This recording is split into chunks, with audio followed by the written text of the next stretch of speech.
नमस्कार। मैं वैद्य राहुल साळुंखे। आज का जो लक्षण है वो है कोठ। आपके चिकित्सालय में बहुत सारे रुग्ण ये लक्षण लेकर आपके पास आते हैं, तो इस लक्षण का विचार कैसे किया जाए ये इस वीडियो में मैं बताने वाला हूँ। अब जो कोठ है, शीत पित्त है, उदर्द है, कोठ है और उत्कोठ है, ऐसे 4 संज्ञाएं ग्रंथ में आती है। इनका जो स्वरूप है वो एक ही बोला है कि वरटी दष्टाकारा शोतः। जैसे मधुमक्खी ततैया जो है वो काटने के बाद जैसे मंडलाकार कोठ होता है, वैसे वो जो मंडलाकार शोथ होता है वैसा ही स्वरूप ये शीतपित्त का, उदर्द का, कोठ का और उत्कोठ का होता है। अब शीतपित्त कैसे होता है आपको मालूम है, शीत मारुत संस्पर्शात, ये संप्राप्ति आपको मालूम है। तो शीतपित्त जो है वो वात दोष प्रधान होता है प्रायः। उदर्द जो होता है वो कफदोष प्रधान होता है, जो शिशिर ऋतु में प्रायः आता है। और जो कोठ होता है वो पित्त श्लेष्म प्रधान ऐसे कोठ है, ऐसे ग्रंथकारों ने बताया है।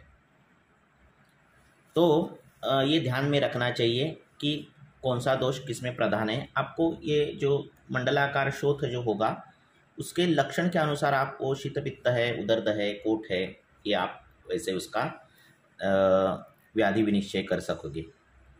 तो ये कोठ के बारे में, स्वरूप के बारे में अरुण दत्त लिखते हैं कि लोहितम कठिनम च मंडलम। ये जो मंडल है वो कठिन रहता है और लोहित रंग का रहता है, ऐसे अरुण दत्त ने बोला है। हेमाद्रि ने तो इसको शूद्र रोग में अंतर्भूत किया है कि ये शूद्र है, शूद्र विकार है।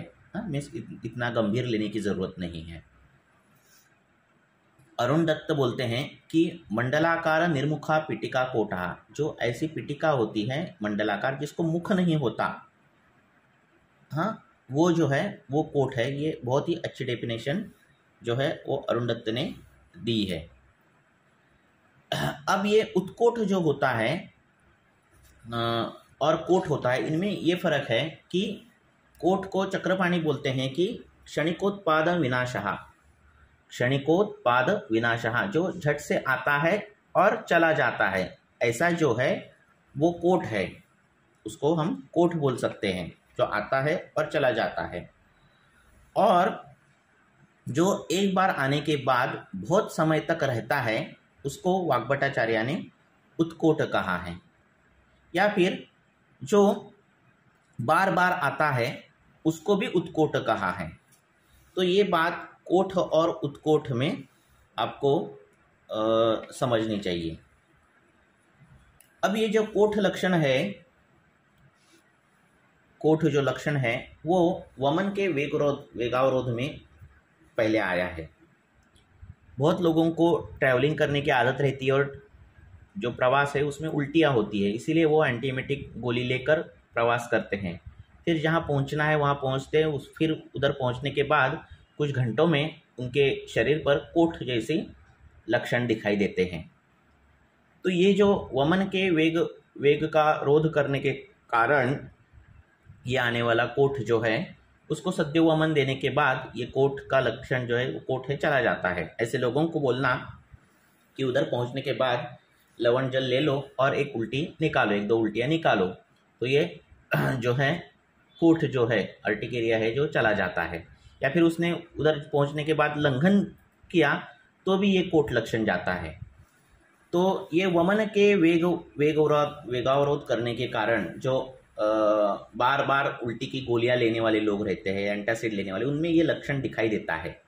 तो वमन ये चॉइस ऑफ ट्रीटमेंट है उनकी।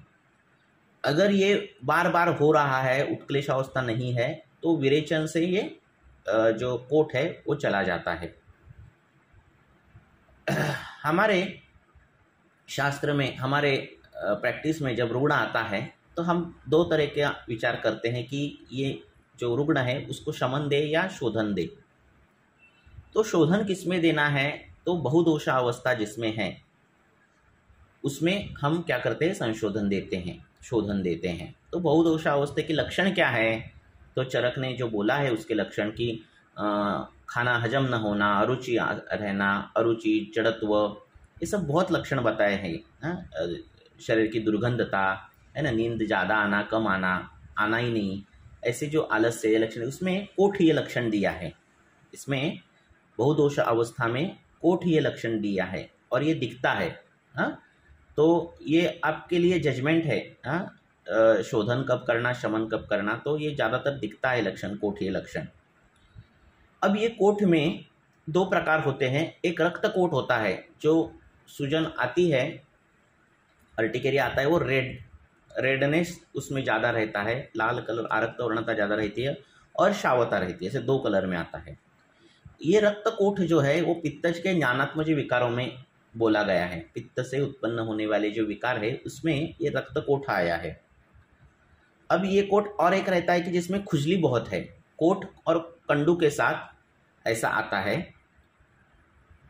तो उसमें और कोठ, ये रक्त कोठ ऐसा आता है जिसमें दाह होता है। इसे दो प्रकार में आता है। तो दिन में सोने वाले जो लोग हैं उनमें भी शाम को उठने के बाद ये कोठ ये लक्षण दिखता है, उसमें कंडू ज़्यादा रहता है। जो संतर्पण जन्य रोग बोले हैं, जिनका अपतर्पण करना जरूरी है चिकित्सा के द्वारा, ऐसे में ये कोठ लक्षण आया है। देखो आपको क्या क्या ध्यान रखना है। संतर्पण जन्य व्याधि है ये, पित्त से संबंधित है, पित्तज नानात्मक विकारों में रक्तकोठ आया है, रक्तकोठ के बारे में बोल रहा हूँ, तो ये आपको ध्यान रखना है। और उस प्रकार के संशोधन बहुदोषावस्था में लक्षण आया है, ये आपको ध्यान में रखना है। कई लोग रहते हैं जो जाड़े नहीं रहते, फिर भी उनके शरीर से बहुत दुर्गंध आती है। कई लोगों को बार बार विधृति होते हैं, कई लोगों को बार बार शिरशूल रहता है, बहुत चिड़चिड़े रहते हैं। ये सब रक्त दुष्टिजन्य लोग हैं, जिनकी रक्त दूषित हुआ है। ऐसे लोगों में भी कोठ ये लक्षण बार बार आता है। कुछ भी थोड़ा भी कुछ खाने में बदलाव लाए, तीखा कुछ खाना हो गया तो कोठ ये लक्षण आ जाता है। तो ऐसे जो लोग हैं, ये रक्त दुष्टिजन्य विकार है, विद्रदी बार बार होना है ना, शरीर का दुर्गंध, इसमें कोठ आया है। तो इसकी जो चिकित्सा है वो विरेचन ये चिकित्सा है। विरेचन से ये जो लक्षण है वो चले जाते हैं। ये जो कंडू कोठ है उसको आप सरसप तेल लगाए, स्वेदन दिए तो चला जाता है। पित्तज ज्वर में रक्त कोठ करके भी आया है। पित्तज ज्वर में जो अर्टिकेरिया आता है उसमें जो कोठ उत्पन्न होता है वो अरक्त वर्णीय होता है, जैसे पित्त के ज्ञानात्मज विकारों में होता है वैसे वो होता है। कृमि में ये कोठ लक्षण पाया जाता है। कृमि में ये कोठ जो लक्षण है वो पाया जाता है। जो लोग बार बार ट्रैवलिंग करते हैं उनमें जो पानी में बदलाव आते हैं तो उनमें भी ये कोठ लक्षण दिखता है। दूषित जल के कारण, दूषित अभ्यंग के कारण कोठ ये लक्षण दिखाई देता है। वेग, विष के वेग में भी कोठीय लक्षण है। अपना मूषक विष में भी ये कोठीय लक्षण आया है। तो इस प्रकार से भी कोठ का जो विचार है वो आपको करना चाहिए। कुष्ठ के पूर्व रूप में भी कोठीय लक्षण आया है। सन्निपातिक ज्वर जो है उसमें भी शाव कोठ, शाववर्णीय कोठ उत्पत्ति, ऐसे ये लक्षण आया है। तो ये भी आपको ध्यान में रखना चाहिए। प्रच्छन्न कर्म किसमें करना है, ऐसा जो शास्त्र में वचन आया है तो उसमें कुष्ठ और कोठ भी आया है। और भी व्याधि है तो कोठ उसमें भी आया है। तो ये भी आपको ध्यान में रखना चाहिए। जब कुछ आपको ट्रीटमेंट में ये नहीं हुआ तो प्रच्छन्न कर्म करने से साध्य होने वाले व्याधि इसमें कोठ है। ऐसे अम्लपित्त में भी कोठार्य लक्षण आता है। तो ये भी ध्यान में रखो कि जिसको अम्लपित्त है ज़्यादा से ज़्यादा बार बार हो रहा है उनमें भी ये कोठ लक्षण आते हैं। तो ये कोठ जो है वो ऐसे अलग अलग चीज़ों में आता है।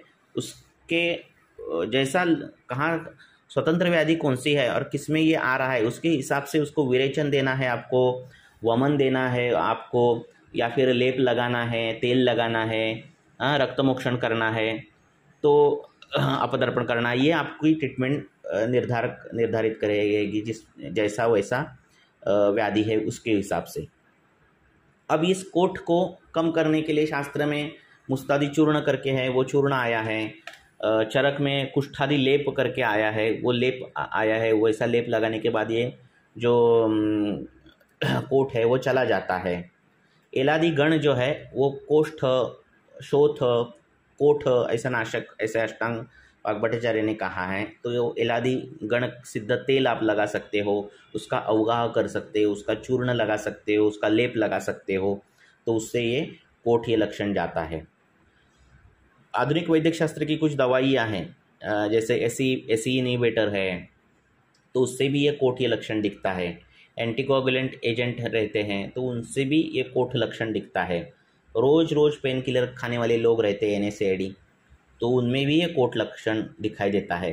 कॉर्टिकोस्टेरॉइड लेने वाले लोग रहते हैं तो इनमें भी ये कोठ लक्षण दिखता है। ये सब जो दवाइयों से होने वाले कोठ है वो एलादि गण सिद्ध चूर्ण या फिर तेल युक्ति प्रमाण से आपको जो वहाँ उचित लगे उसके हिसाब से ये को आप उसका प्रयोग करने के बाद ये कोठ ये लक्षण चला जाता है।